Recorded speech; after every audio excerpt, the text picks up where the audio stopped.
So we have two vehicles here. This vehicle does not start because a lot of people leave the key in the ignition. So we really need students to take the key out and put the key where it's supposed to be. Left the key on, and if you leave the key on, it's going to drain the battery. Or they turn headlights on and it drains the battery. But this vehicle is not starting, so we're going to use a good vehicle to start the car with jumper cables. But also in this video, we're going to show other ways to do it. So first thing we're going to do is show how to use jumper cables in the proper way, like if you were out on your own on the road. But the problem with the jumper cables is you got to have a good Samaritan that is willing to use their vehicle to help you jump your car. So it takes two cars to use the jumper cables. So now at Costco or any of the parts stores, you could buy jumper packs, or even on Amazon.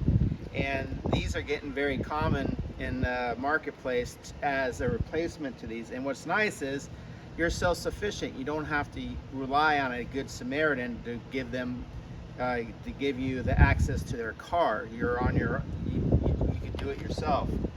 At Monte Vista, we have a yellow battery cart with a jumper battery, and so we use this with the jumper cables to start a car too. And the last thing, and if it's convenient, we have the DTAC, which has a jumper ability to charge the battery enough to start the car. So we're going to start with the jumper cables, and then we'll go through this whole process.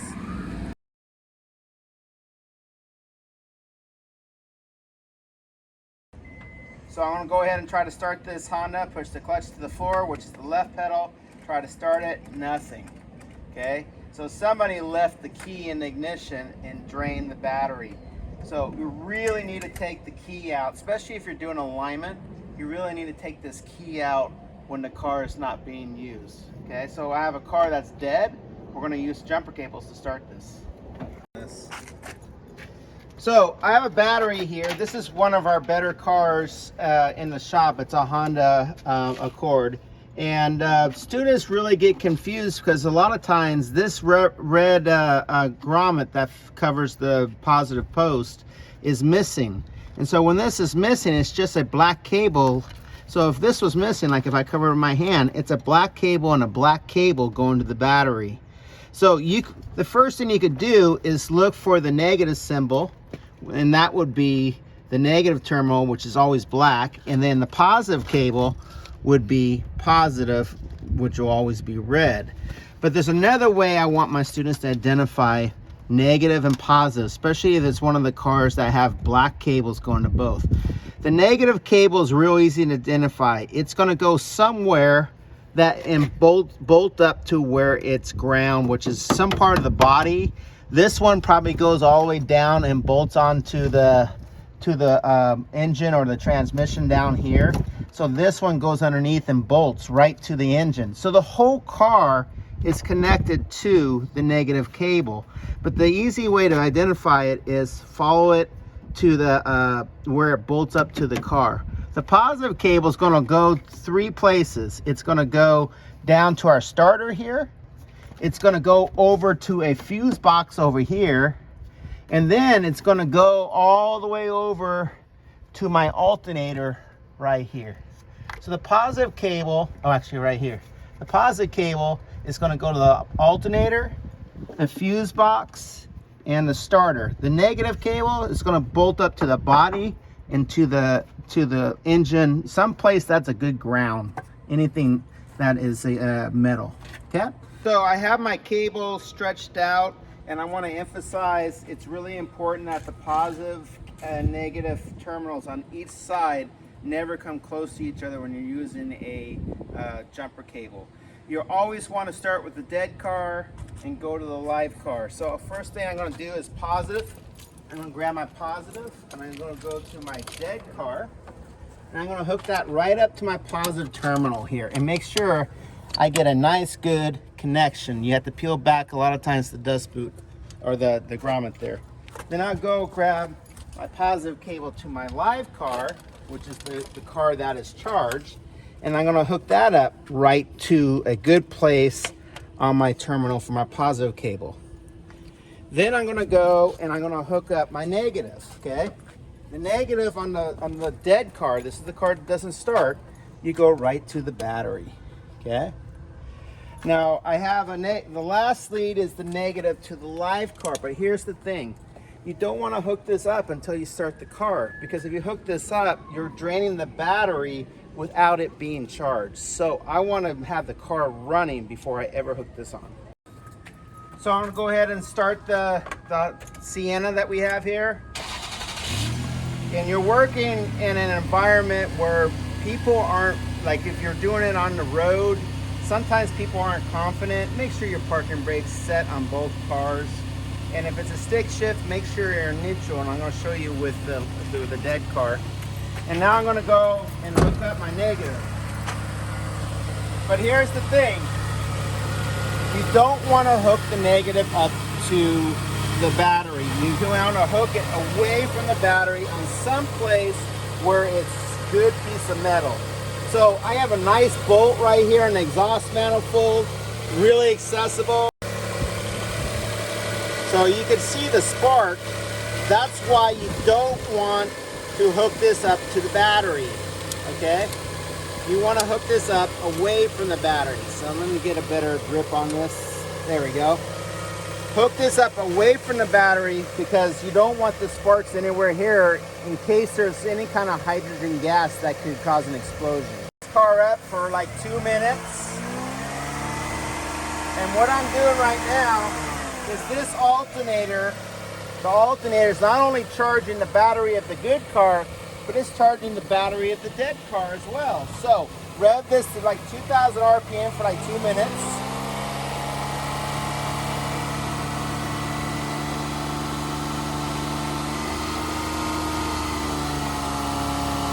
After 2 minutes, go to the dead car. So I'm in the dead car now. We ran the Sienna for 2 minutes. We have our jumper cables hooked up. I'm doing it in a Honda for a reason. I want my students at the high school to shift it into neutral always, okay? That way when you let the clutch up, it doesn't make the car jump. Parking brake needs to be set, clutch pedal to the floor, brake pedal depressed, and give it a go. And I can let my clutch up. Now we can go disconnect our cables. Let's go over that. Both cars are running now. So now we do the opposite order that we did to begin with. So I'm gonna do negative cable on the good car first. And I'm gonna lay that aside. Then I'm gonna go negative cable on the live car. Or the dead car, sorry, on the dead car, and lay that down. Go back to my live car, the car that's good. Positive cable, you don't want these touching. So you keep these separate.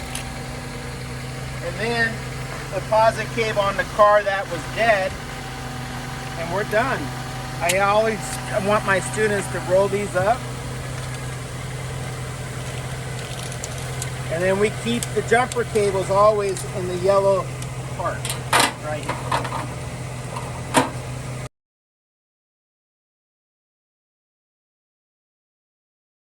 So we're going to hook up our jumper cables like we did the other clip, but we're going to use a jumper battery. So I'm going to do positive first on my dead car. So the car that's dead, positive first here. And then I'm going to hook up my positive lead to my jumper pack, or jumper battery here. Make sure we got a good clip here. Now, here's the one thing we do opposite.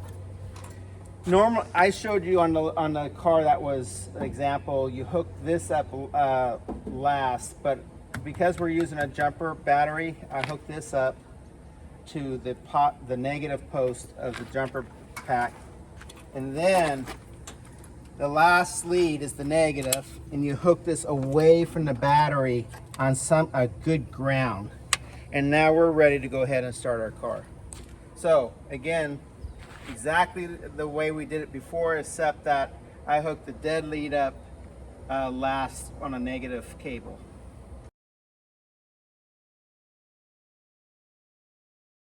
Negative away from the battery, then the negative on the jumper pack. Make sure you keep your leads separate.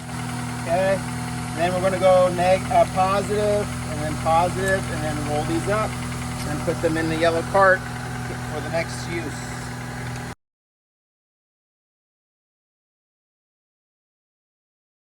This is really easy to use. It's just a jumper pack.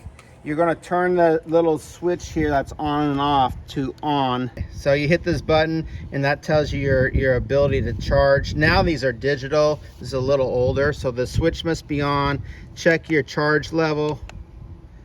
And then always the positive first, then the negative. Okay.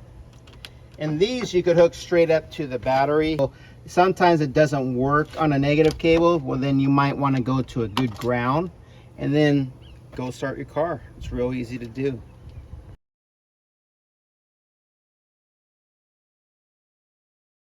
We're going to use the DTAC now. So this has an option to use a jumper pack. So this is how we charge the battery, but it shows you a jumper cables with a car. So we need to move this up to this one, highlight this one, and then this is a crank assist, and we're going to hit yes. You have to have this plugged into a cord going to the shop, and it says warning, are large charger clamps connected to battery? No, we need to do that. So first off, we got to hook the whole machine up to electrical with the extension cord. There's 2 test leads. These are the test leads to test the battery.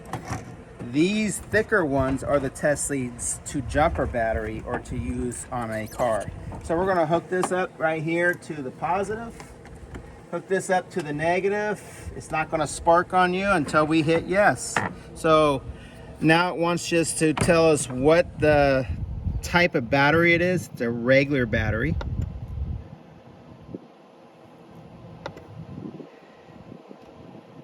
Crank in assist mode.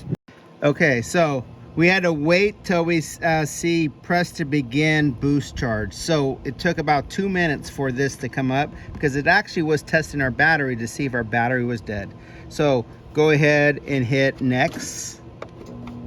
And now boost charge, wait for beep to crank.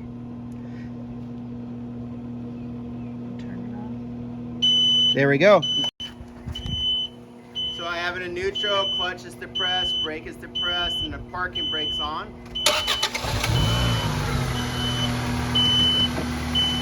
Sorry, crank engine, so I've already done that. So I'm gonna hit exit. So we're all done.